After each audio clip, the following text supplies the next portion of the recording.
We're recording. Hello again, everyone. Chris Saxman here with Virginia Free, talking to a good friend of mine, Brent Archer with Columbia Gas of Virginia. Brent's company has been awarded a very prestigious award for the sixth year in a row as one of the world's most ethical companies. This is an organization called the Ethisphere Institute. Brent, tell us about Columbia Gas and this award and why it's so important. Well, it's thanks, Chris. And happy to spend some time with you this morning. This is an award that we have again, earlier this year. Were informed that for the sixth straight year we had earned this recognition, and it's very important to us as an organization and as a company that provides a basic service to customers, not just here in Virginia, but across 7 states through the NiSource family. We serve 3.5 million natural gas customers and another half million electric customers in Indiana. And it is it's really foundational to who we are as an organization. We have what we describe as our stakeholder commitments, and it starts with safety in an organization like ours, but it really goes deeper than that. And I think the whole commitment to ethics comes down to these commitments that we have are not a list of things that we check off and say we're done and we go on to the next thing. They're really foundational to who we are as an organization. And as I like to describe with our employees, just as an individual or a person has a character, I think just as you and I are recognized for our character traits, a company has a character as well, and to be considered ethical in our business is very important and foundational to the relationship we have with the 262,000 customers we have here in Virginia.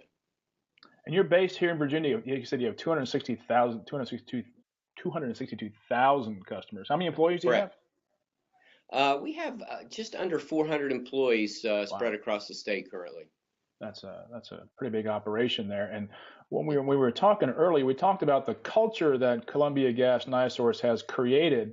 How did you go about doing that? How do you continue to keep that up? And this is the sixth year in a row that you've won this global award for ethics. And in an environment today in which we live, that everyone's attacking, it seems everyone's attacking companies and quote unquote corporations for not doing it right. And here you are doing it right and providing a great product and service at great prices for your customers. But how do you keep this culture going at Columbia Gas? Well, I think it's a great question, Chris. And obviously, you don't just walk into the office one day and say, today we're going to start being ethical. Everybody wants to be ethical, and it's probably written in almost every company's mission statement or somewhere within the organization. It's valued. I think what happened here within the NiSource organization several years ago, as a new management leadership group came in, it was a long-term commitment to raise the level of how we were perceived and how we operated day to day as a utility company. There was a day when we as utilities looked at our customers as we called them ratepayers. That's an anachronistic way to look at the world today, and we realize that.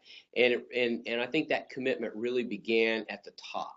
And it was not something that just showed up in a slogan or a poster, but it was exhibited by leadership in the day-to-day operation of the company. And so as new employees now come into this organization, one of the first things, in addition to our number one commitment, which is always to safety, that's what starts and ends every conversation we have here in the company. But they're also made aware that doing the right thing and the way we treat not just our customers, but how we treat one another in the organization is a core value here at Columbia and across NiSource.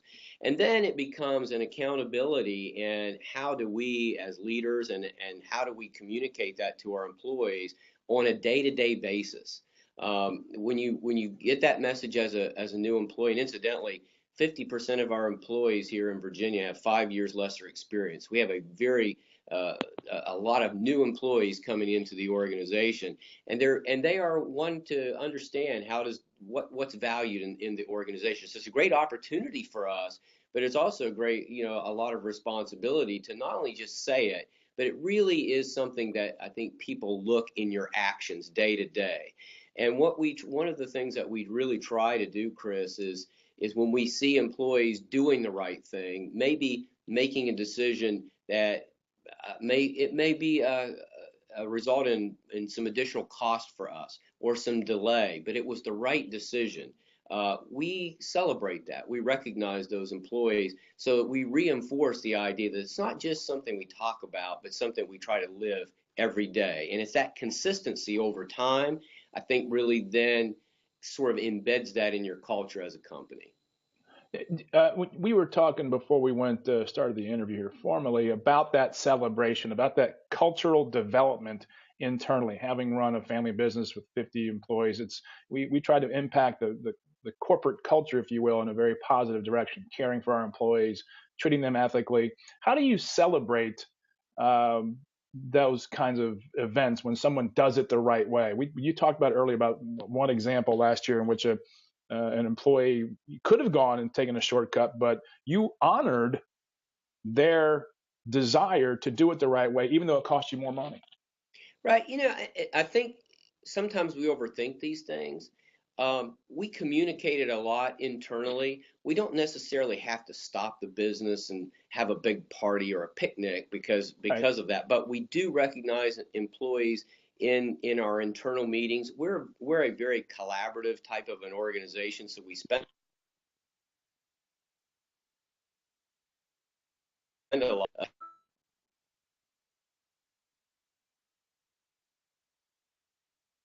do the right thing in a meeting that's soon after that event occurred, we recognize that employee, let everybody know that this occurred, this was the circumstances, this was the right course of action, and that we as a leadership team are going to support that and back that employee up for doing the right thing, Well, even and though it so might not have been the most cost effective thing. Well, again, and you don't have to stop the operation, and I totally agree with that. But so often employees just want to be appreciated and acknowledged for the good work that they're doing, and that sets a tone and an example, especially when you're dealing with customers. We had a saying at our company, the customer isn't always right, but the customer is always the customer, and we can't lose sight of that. And being able to communicate those great things that you're doing helps those Right. customers feel better about when they see that Columbia Gas of Virginia bill coming across their mailbox. They go, oh, they're a great company.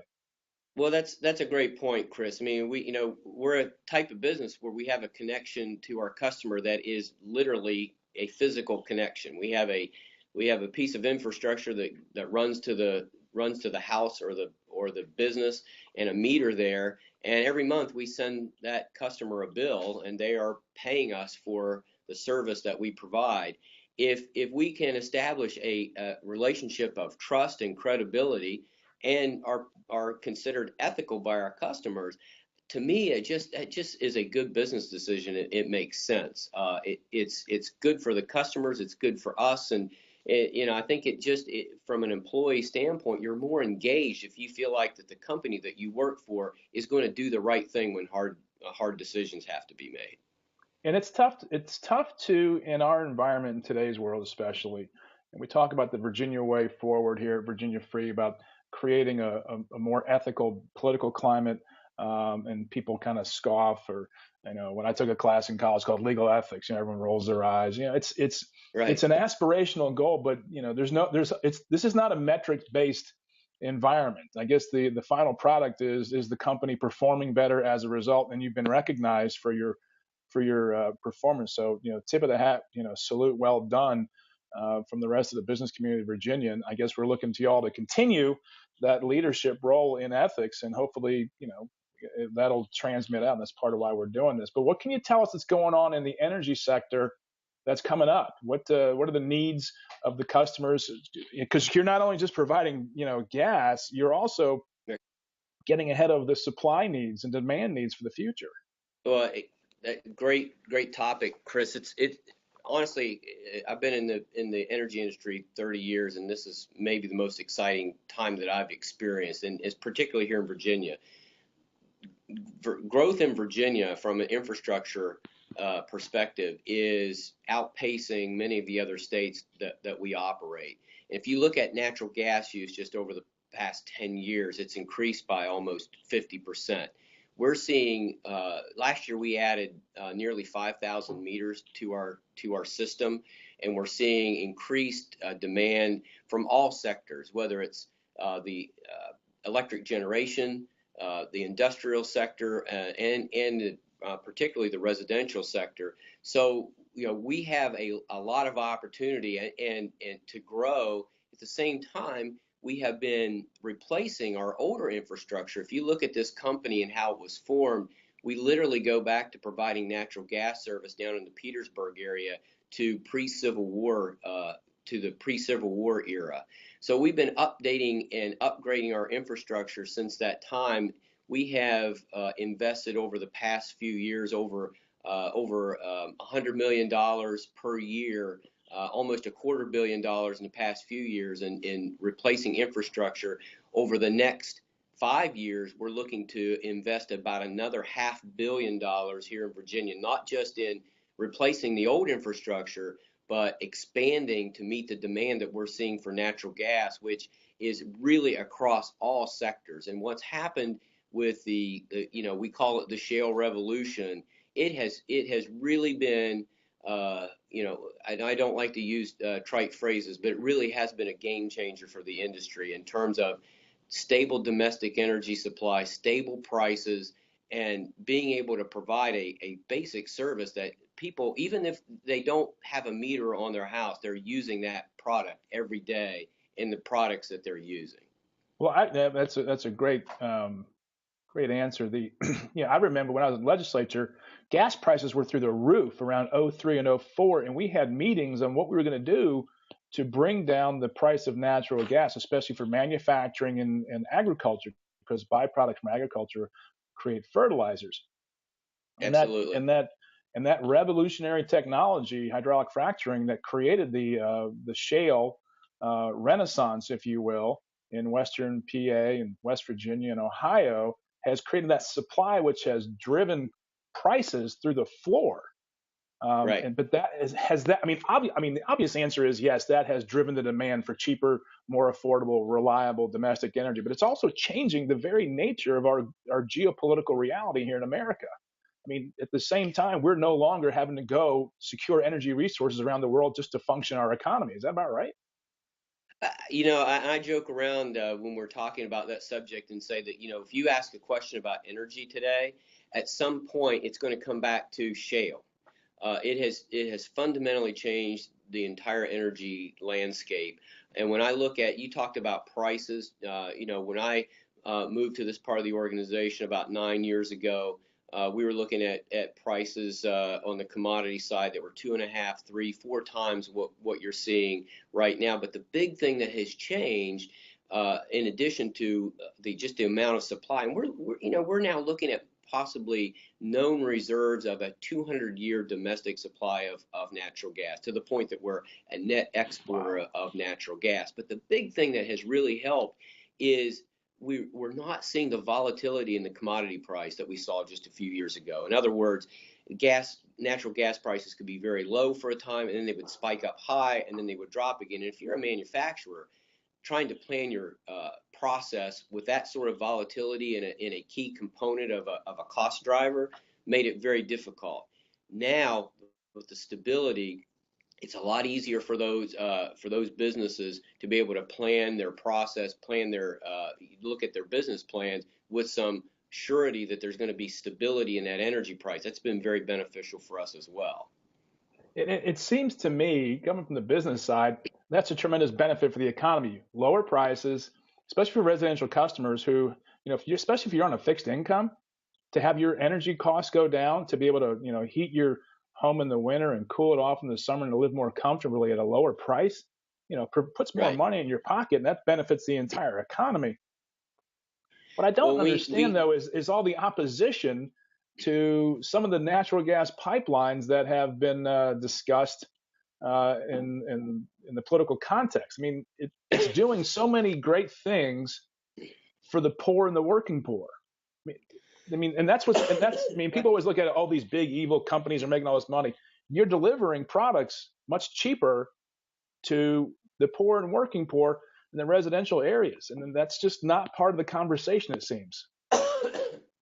Yeah, that's a I think a difficult conversation that needs to take place right now. And I really would prefer that if we could get all the energy providers in a room and sit around and lay out a true portfolio, because I think there's room for every type of energy that we have. But it's really difficult to have that conversation with an entity that simply wants to keep all the hydrocarbons in the ground. It's not practical. I don't think it makes sense in a lot of different areas. But from our perspective as an industry, we want to include. We think there's room for everybody to provide that, whatever it's wind, solar, geothermal. There's a place for all of it. We have to be pragmatic about what each source of energy can provide. And we're in the business again, very narrow business structure. We take natural gas from our pipelines and we move it through our system as safely and as reliably as we can, provide it to those customers throughout Virginia. Now, what we have to have for the long term is to make sure that that upstream supply remains uh, viable and that there's enough capacity to meet the growth that we have here in Virginia. And what I mean by that, Chris, is that we can build our infrastructure all day long. And we can build from our existing mains out to new customers, new residential developments. But if we don't have the upstream supply to bring that gas to our market, then pipes can only, they have so much amount of capacity that they can hold. At some point, you have to build more capacity. If you don't do that, your growth stops.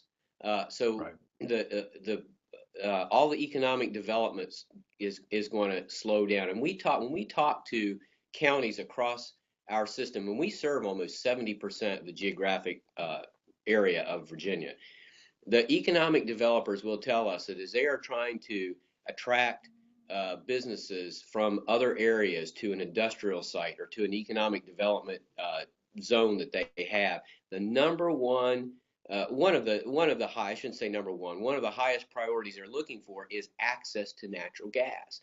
But if we don't have the upstream pipes that are bringing that gas into Virginia to provide us to meet the economic demand, then it's a domino effect that's going to slow down economic development in Virginia. And I mean, it's this is one of those areas in public policy and politics that unfortunately doesn't fit on a five-word bumper sticker. And Right. explaining macroeconomics and the development of infrastructure to lower costs, to provide a higher quality of life, better standard of living, more jobs, and to supply the high tech sector, those skilled jobs that we need in the future to come to Virginia and are coming to Virginia, but they need to have that infrastructure there to support it. And I guess from a policy perspective, I don't see where the disconnect is. Politically, it's obvious. I mean, there's just people out there who are going to be opposed to the pipelines, Right. who don't want to bring in natural gas. But I mean, my alternative question to them is, what do you want to do? Bring them in on trucks? I mean, that's just not a viable alternative because there is a demand and a need for more natural gas. You've grown by 50%, and it's going to continue. Is that correct? We see growth continuing. Look, Chris, I think whether it's a large scale project like Atlantic Coast or whether it's a extension of our main into Chesterfield County, we believe that needs to be done responsibly. It needs to be done with consideration of the people who are affected. But just our system alone, Columbia Gas of Virginia, we operate over 5,000 miles of underground infrastructure in Virginia. I would tell you that people are crossing over our lines, our system, constantly throughout the day, and have no don't recognize it at all because that's the way our system works. It's underground, it's invisible, it's very safe, and it's very reliable.